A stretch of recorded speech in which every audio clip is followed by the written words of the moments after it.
Hey everyone, okay, I just had to come on and make a video about Mackie's comments to Variety.com. For those of you who don't know, Anthony Mackie stars in the Disney Plus Marvel show, The Falcon and the Winter Soldier. There have been a lot of comments about how he and Sebastian Stan his character, Sam Wilson, and Sebastian Stan's character, Bucky Barnes, should be together, would make a nice couple, etc., etc. So Anthony Mackie, who has openly flirted with Sebastian Stan in interviews while promoting the show, went on to make multiple comments to Variety. And I'm just going to, people who are familiar with the show understand that there have been at least two scenes with a little bit of what used to be called homosexual subtext. I don't know how you would consider it to be now, but this is not an unusual thing that TV shows and movies do with two good-looking actors or actresses who are typically unattached and seem to have good chemistry. They will have little scenes of them that can be interpreted as sexual or can be implicitly sexual or seen as flirting, and maybe not put them together, but will still, can still be perceived as having some kind of sexual subtext. And fans or viewers will often ship, or ship is short for relationship, so ship them together or want them to be together. This goes back to the earliest example I can personally remember of this is Scully and Mulder, who were platonic for, on a show called X-Files that was in the 90s, very popular sci-fi show, where the male and female character were platonic for many, many seasons. People used to ship them, and eventually they did get together, but like at the tail end of the show. And, so this is very common. This goes back to like pre-internet days. Even like, I can remember watching Power Rangers, and Kimberly and Tommy didn't get together right away. It actually took a while for those of you who don't know, Power Rangers was a children's show about a team of superheroes, and two of the characters, Kimberly and Tommy, eventually became a couple, but initially they were not together. But everybody wanted them to be together, and they eventually got together. This was back in '92. That's the earliest example, and I was like 5 or 6. I can remember of the concept of shipping. So this has been around for a long time, very long time. Shipping two people who are not initially together, or maybe long-term platonic. So Anthony Mackie, who has openly flirted with his male co-star Sebastian Stan in interviews, has literally pulled his clothes off. I'm not exaggerating. I will provide a link of him literally pulling his clothes off in interviews while doing promos. And what did I say before? That these friendships are not usually genuine. It's usually for promotion. What you see on camera, the actors are still acting. They have not stopped acting just because they're not in front of the camera for the movie. When they are doing promo, when they're doing when they're with fans and public and all that, they're still acting, essentially. So keep that in mind. He's on promo tours, he's doing interviews, this and that for the show, and he's flirting with his male co-star, who already within the context of the show, they have at least 2 scenes with subtext. So people have been actively saying, hey, they should be together, they should, they would make a cute couple, etc. Fine. Anthony Mackie decides that he is going to die on this hill, and let me tell you what he said to Variety. Something that's always been very important to me is showing a sensitive male masculine figure. He also said Sam and Steve had a relationship where they admired, appreciated, and loved each other. Bucky and Sam have a relationship where they learn how to accept, appreciate, and love each other. You'd call it a bromance, but it's literally just two guys who have each other's backs. There's nothing more masculine than being a superhero and flying around and beating people up. But there's nothing more sensitive than having emotional conversations and a kindred spirit friendship with someone that you care about and love, he adds. It used to be guys could be friends. We hang out and it was cool. You can't do that anymore because something as pure and beautiful as homosexuality has been exploited by people who are trying to rationalize themselves.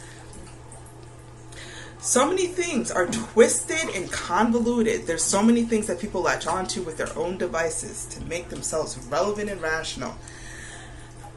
Let's go ahead and quickly dissect what this man who has been openly flirting with and giving sugar booty energy the entire promo tour, and literally has a scene of rolling around in the grass with flowers with this man that he's been flirting with in interviews. Let's go ahead and dissect what his problem is. We're going to go ahead and break it down for you. Keep in mind, this is a black man in his 40s. He was married, is now divorced.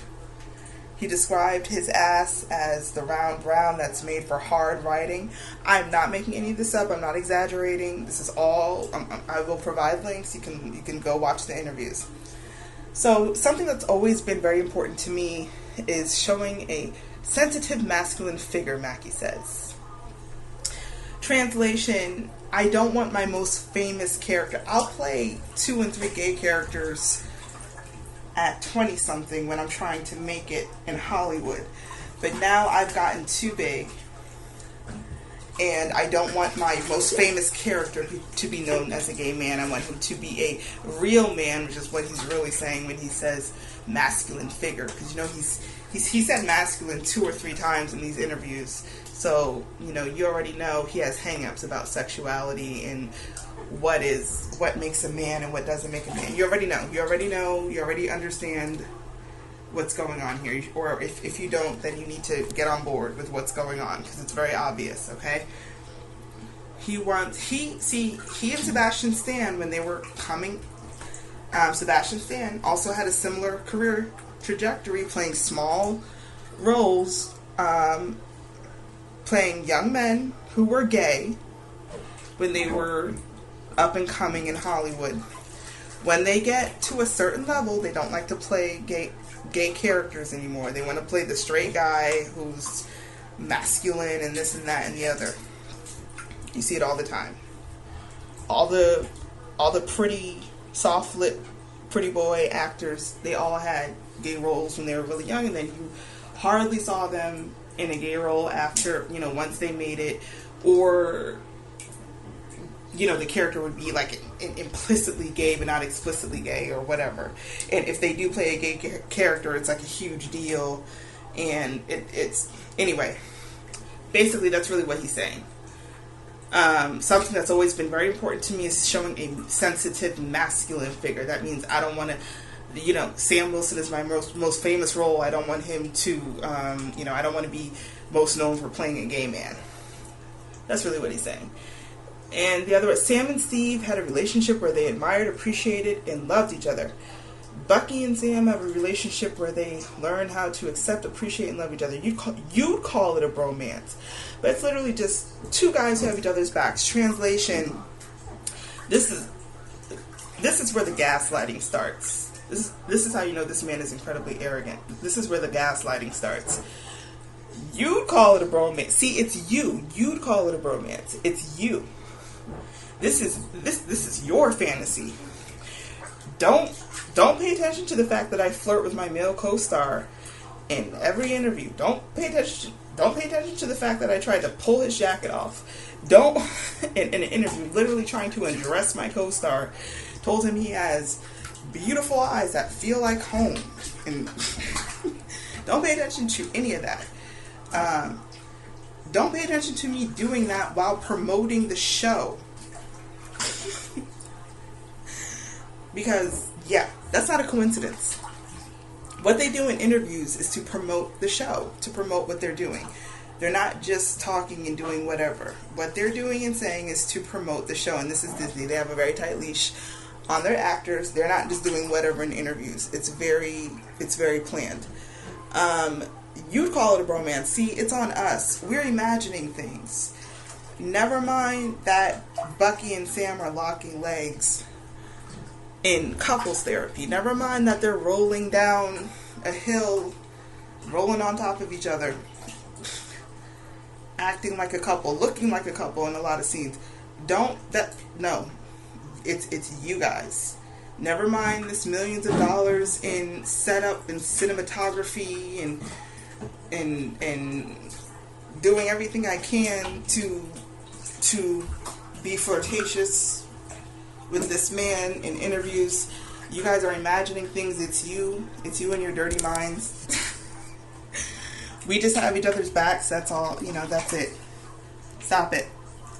There's nothing more masculine, again, that word masculine, because, I'm a real man. I ain't gay, I'm a real man.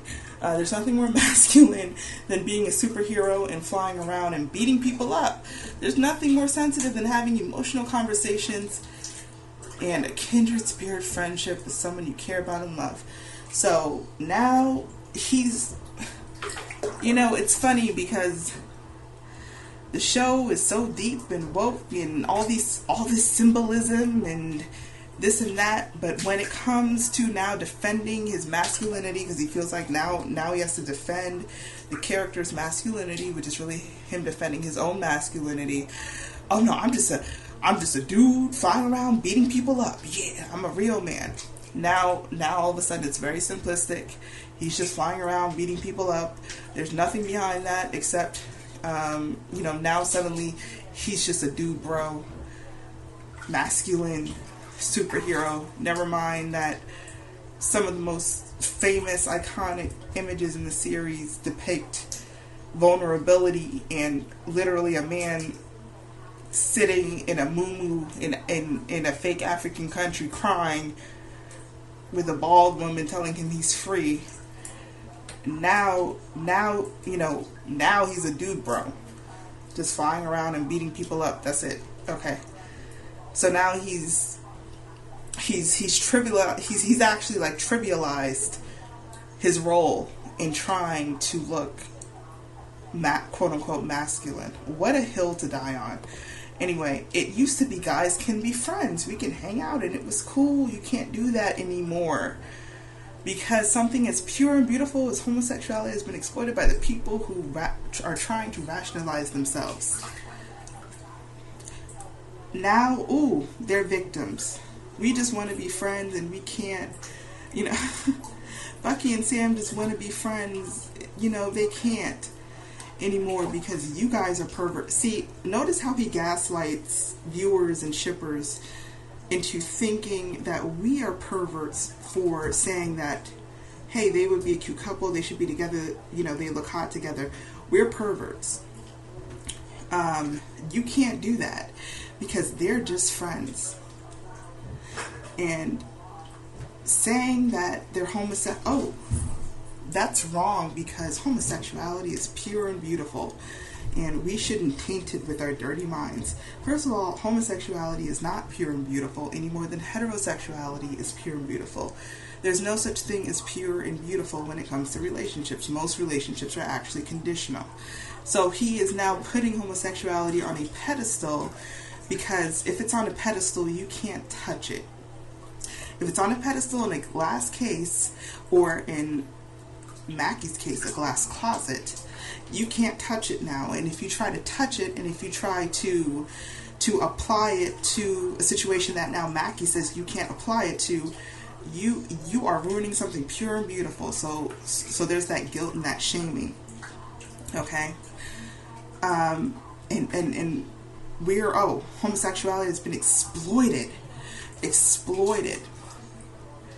People saying that a handsome veteran superhero should be with another handsome veteran superhero. That they look good together. and should be a couple is exploiting them. Never mind that Disney deliberately frames their friendship as having romantic undertones through the cinematography and some of the situational setups, like the couples therapy. Never mind that. Never mind that they have a lot in common. Never mind that they're both really good looking. They look good together.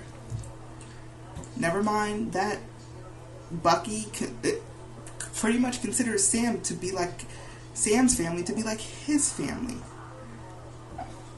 Never mind all these things that in a heterosexual couple people will go, hey, you guys have a lot in common and he loves your family. Hey girl, maybe you and that guy should get together. Because if it was a girl, it would be, he would not have a problem with that. He would actually think it was very obvious that they should be together. But it's two guys and it's a problem. And we're sickos and weirdos for saying that two men who are both veteran superheroes two men who are both veteran superheroes who basically have the same job. We're sick for thinking they should be together. Because how dare we say that Sam Wilson should be with a handsome, sensitive, tall man like Bucky. We are sick. How dare we? Bucky is tall, a tall, handsome veteran with superhuman strength. Has a kind nature, brave, has all the qualities that any man or woman would want in a man, and we are just sickos. How dare we? How dare we say that Sam who is unmarried and unattached, how dare we say that they should be together? We are sick. We are some sick people. Perverts. And the final quote, so many things are twisted and convoluted. There's so many things people latch onto with their own devices to make themselves relevant and rational. That's the second time he's used rationalize themselves, rational. I want to know what part of thinking that two men who have who are both in very unusual careers and circumstances, yet have those careers and circumstances in common, being superheroes, being veterans, essentially working for the government, the same organization, and understand things that literally only, as of right now, maybe 6 other people on Earth in the Avengers understand about what they do. How it's irrational to think that they should be together. Why is he so bothered? Why is he pretending as though he was not pulling off his co-star's clothes in interviews and basically telling him he's beautiful in interviews, flirting like crazy, and plays a character that is framed with subtext with his co-star's character? Why is it irrational to say, hey, they would make a cute couple? They should be together. I kind of, I would kind of like to see them together. How is that irrational? That's incredibly rational.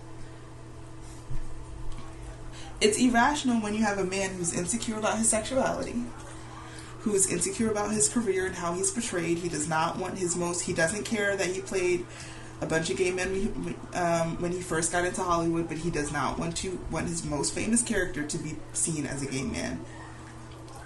That's when it becomes irrational. That's when he starts gaslighting and pretending as though this whole perception that people have that Bucky and Sam would make a nice couple. I don't even see people. It's not like people are going, Bucky and Sam are secretly together and Disney isn't saying, but here's the evidence that they're secretly married. and hiding their relationship. and I think they secretly adopted a child because I think Sarah's children are really their children because Bucky had a uterus implant when he was the Winter Soldier, and they implanted it in Sarah.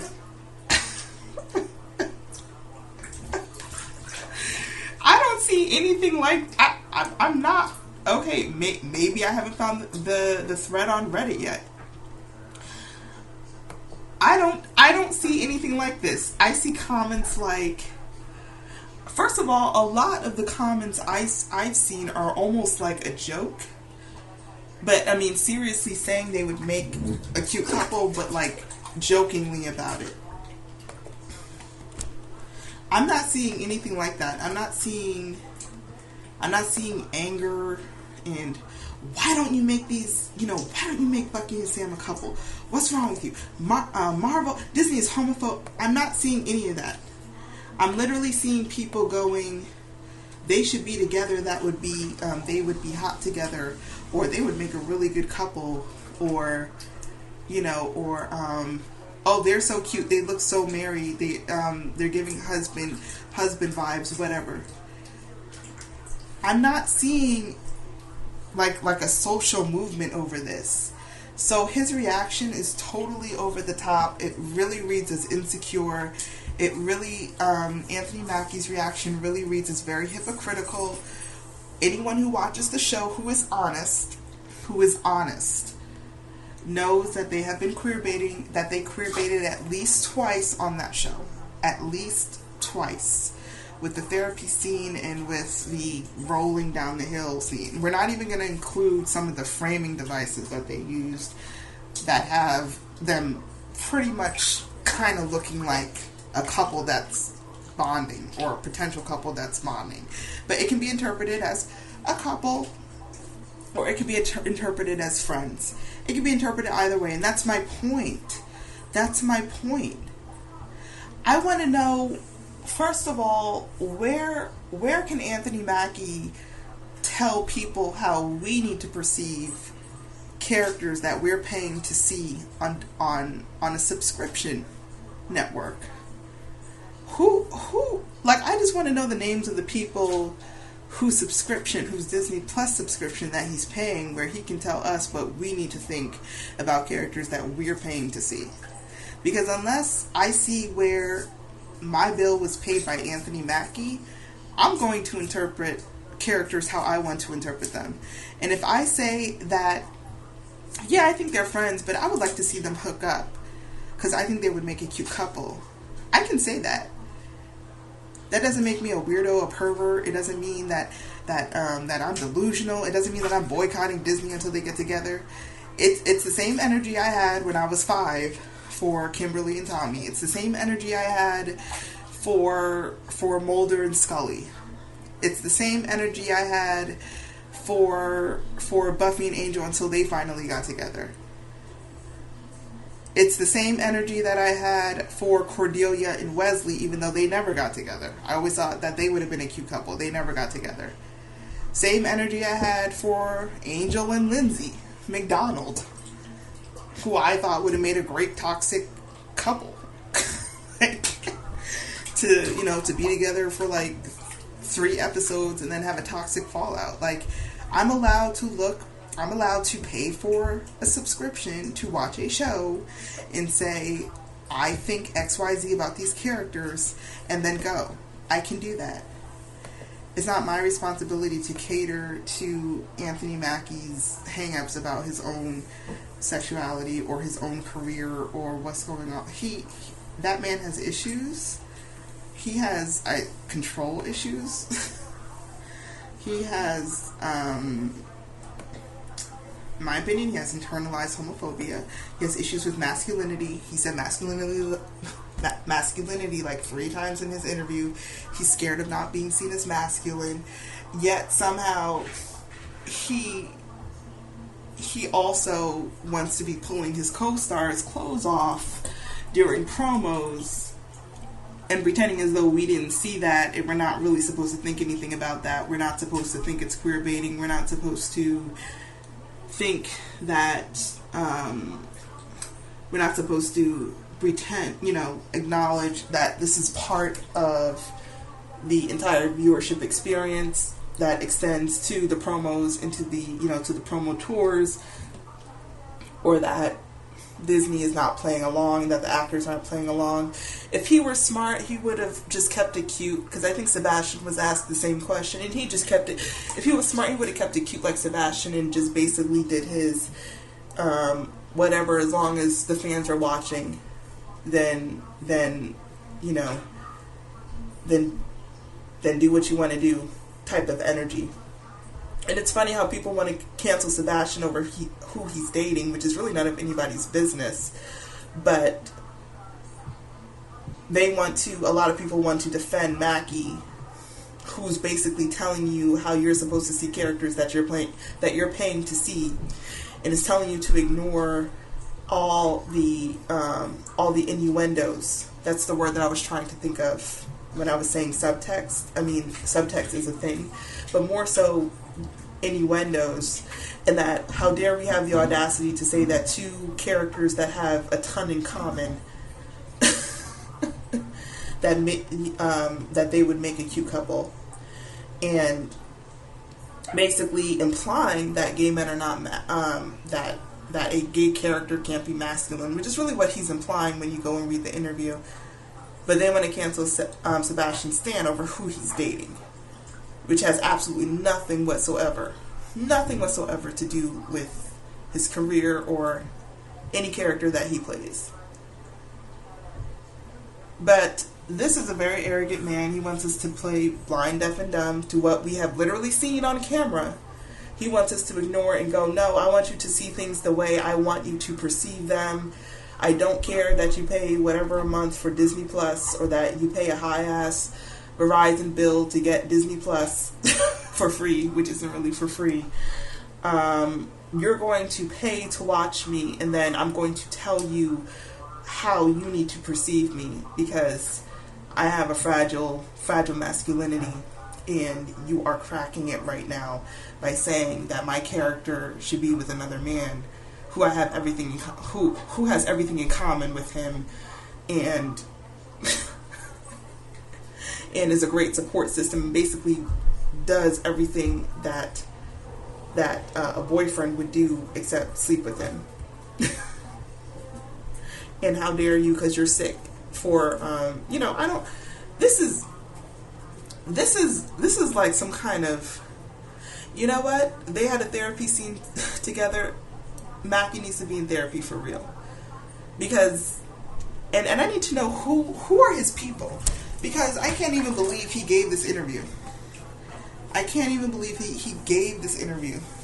Variety, the Variety editors must have been foaming at the mouth, because this is like almost, not quite, but almost Isaiah Washington level stupidity in this interview that he gave. And countdown to the apology, because he's going to have to apologize. He's basically implying that a gay character can't be masculine. So countdown to the apology, but I wouldn't be surprised if he pulls an Isaiah Washington and the apology is worse than what he actually did. I can totally see that. Because for him to even give the interview in the first place, I feel like something is off with him, where he does not, he just doesn't make good decisions. So don't be surprised if he gives an apology, and when he does, the apology is worse than what he actually said. In my opinion, he just needs to lay low. He needs to lay low, because his mentality is clearly messed up. So he doesn't need to be giving any more comments on this topic. He needs to just lay low. He needs to just go film his little scenes. Take another roll down a hill in some grass. With, if there's a season 2, roll in the grass again with Bucky in peace. and not give any more interviews because, on this topic or when it comes to fans. Because first of all, like I said in my last video, most of these people don't even really like their fans. They just tolerate them. And then even, they can only tolerate them for so long. Like Sebastian Stan has already started lashing out at his hate. I call them hate stands. Because really, these people who are like, not like me, who just kind of comments and, watches their content, drools a little bit over their face and body, and then keeps it moving. There's people who live their life by celebrities, and really, they don't really like the celebrities because it's kind of like the celebrity has kind of taken over their life in a way.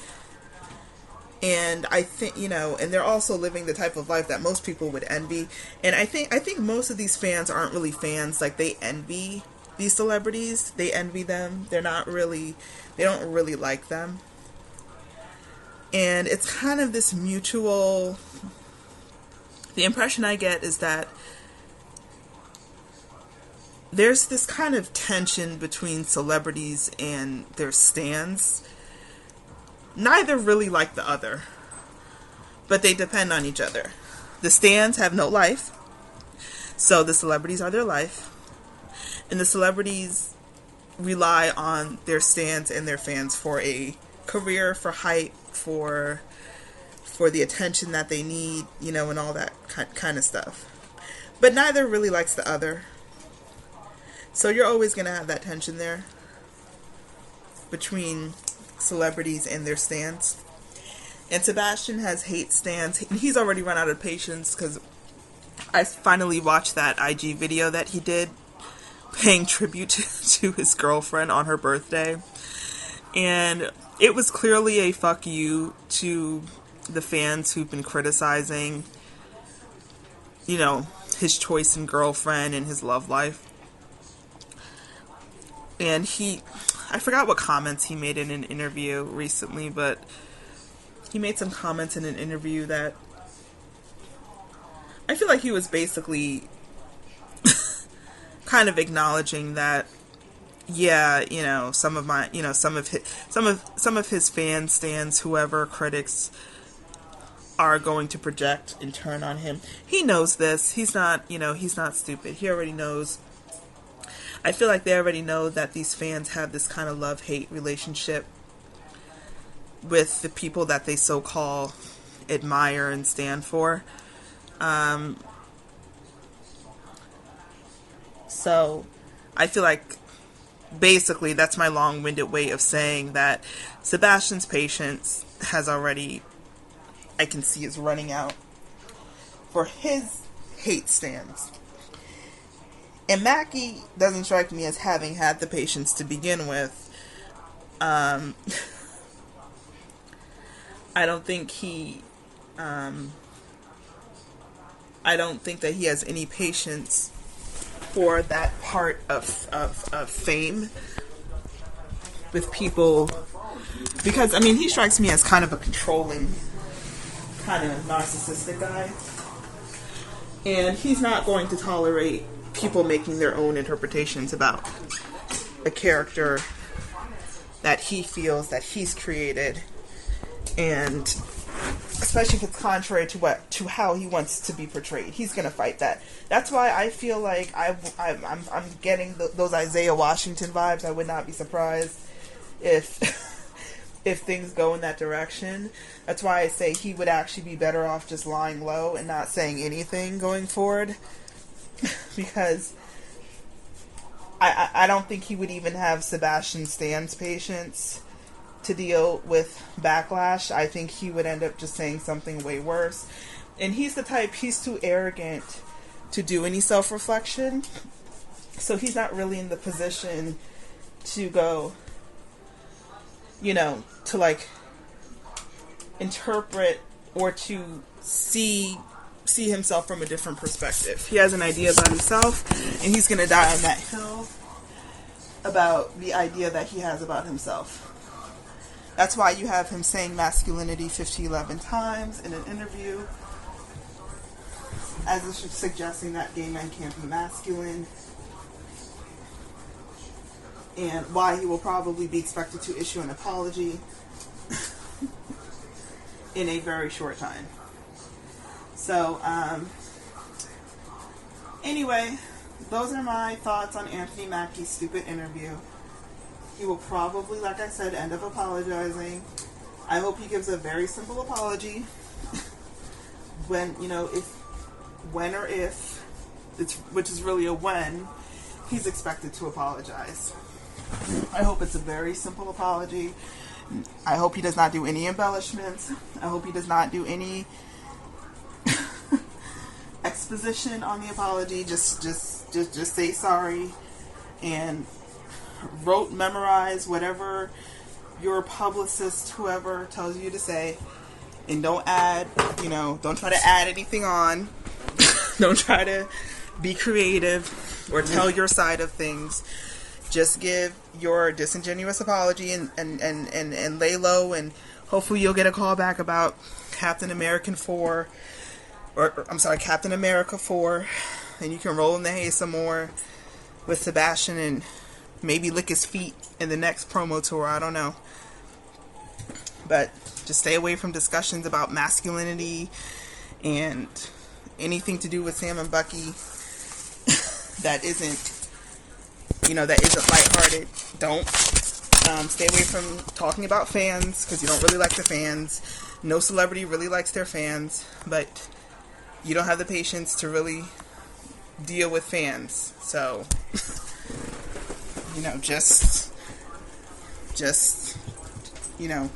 Anthony, if you're listening, just give that apology and go back in your glass closet and go back to jacking off to Sebastian Stan's pictures, and that's it.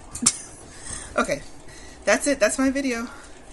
That's my opinion about this stupid Variety interview that he shouldn't have done. That he was very stupid to even do it.